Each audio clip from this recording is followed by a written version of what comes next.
Everybody out there in LinkedIn land. This is Emily Crookston. I am doing one of my Own Your Expertise interviews today. I'm the owner and decider of all things at the Pocket PhD.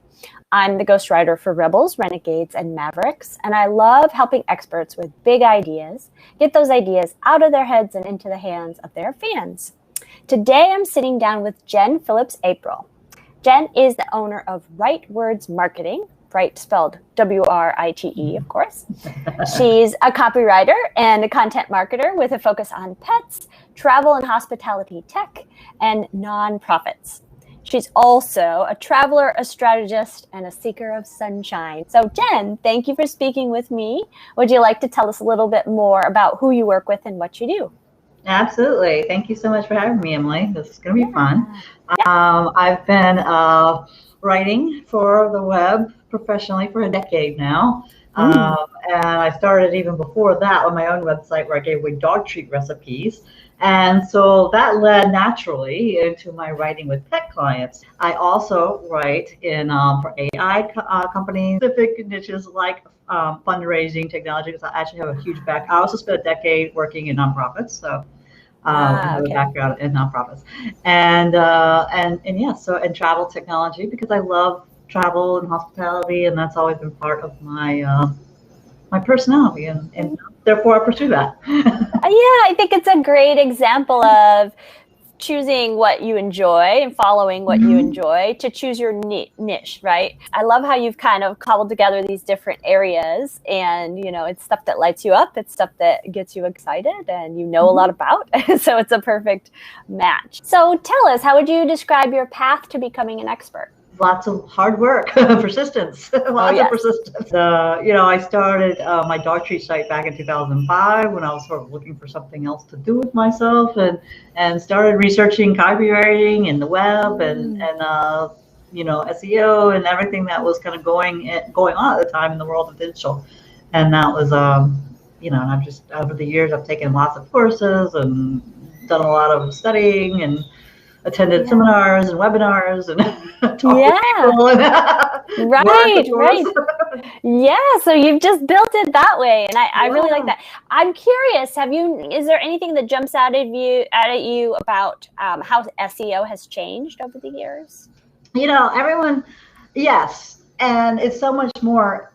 Longer form content, of course, but very user focused, right? I mean, and 12, 15 years ago, anyone could write for anything about a topic. And if you just use your keywords and follow the structure, follow the format, you were ranking pretty well, pretty easily. I mean, that's what I did with All Natural Dog Treat. And I was able to get that up to 87,500 visitors a month because I was writing content that people were looking for. I was basing it on search volume. I was basing it on questions that they asked me. I wasn't doing like keyword stuffing article things. I mean, I was writing usable, interesting, valuable content. I was building a list. And those fundamentals though have not changed. Come into 2021, those fundamentals are still there, and everyone's always like, "Oh, SEO's changed so much." If you were doing decent SEO a decade ago, it hasn't changed that much, Right, the principles have stayed the same. And hence you taking courses to learn, what are the new tricks and what has changed that's significant, right? Yeah. Staying current, yes. Such an important lesson to learn. And part of what makes you an expert is being able to follow the trends and knowing when, this is something significant to change rather than, maybe this is just a shiny object. How would you say you've learned to translate your expertise for others? Well, what, I don't remember who said it, but the famous quote about if you can't describe it to a 5-year-old, then you don't know what you're talking about. So I try to think of it that term in terms like that. And sometimes it's like I'm getting really, especially like really heady topics like AI, I've been writing recently on AI software for the consumer packaged goods industry, right? Talking big, like Fortune 500 companies, and like the research and development piece specifically within that.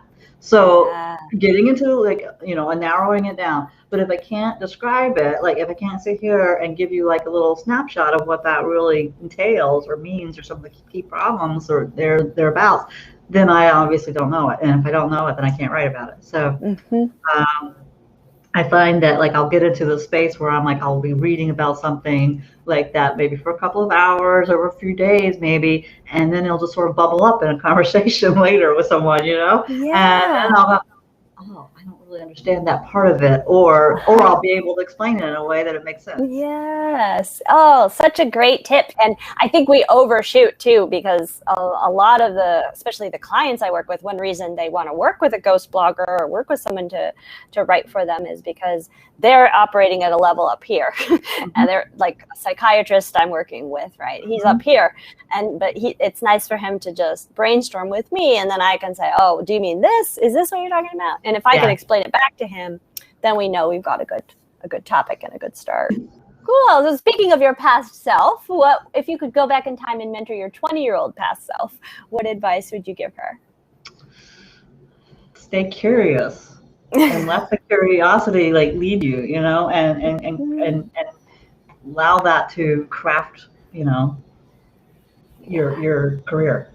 Yes, absolutely. Yeah, that is great advice. I give that to my past self. I was just talking last week about curiosity. I was at a virtual conference about finding opportunity, taking advantage of opportunity. And I said, one thing that helps me is just being open to it, right? And staying curious and looking for those opportunities so you can grab onto them.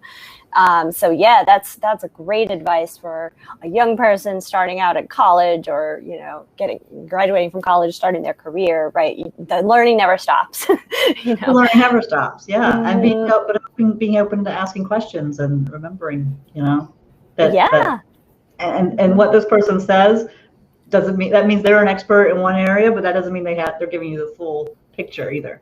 Right. Context matters. Yes, context matters. Yes, absolutely. And perspective. Yeah, and all of that. Yeah, that makes great sense. Yes, I like it a lot. Very cool. So I'm curious, what are the projects you have on the horizon? What are the new things you're looking forward to?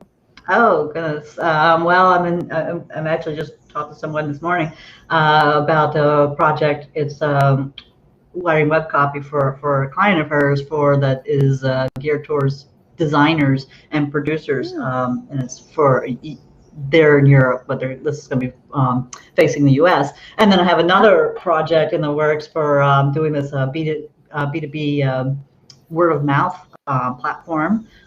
So that's kind of exciting. Yes, very cool. And then I have going projects all the time with my blogging clients. Very nice. Yes.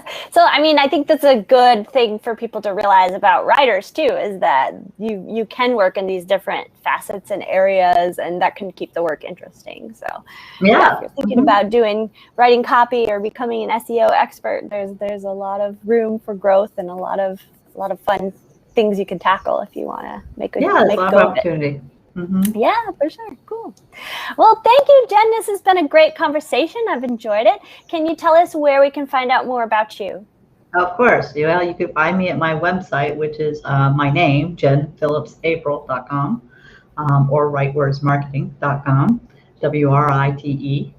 WRITEWORDS marketing.com. You can find me at LinkedIn as my name, Jen Phillips April, and on Twitter at the same name. Yes. Easy. Yes. I will put all of those links into the show notes. So if people want to check you out, they can just click and you'll be there. Perfect. So I appreciate it, Jen. Well, I'm sure I'll see you around LinkedIn some more. All right. Thank you so much, Emma.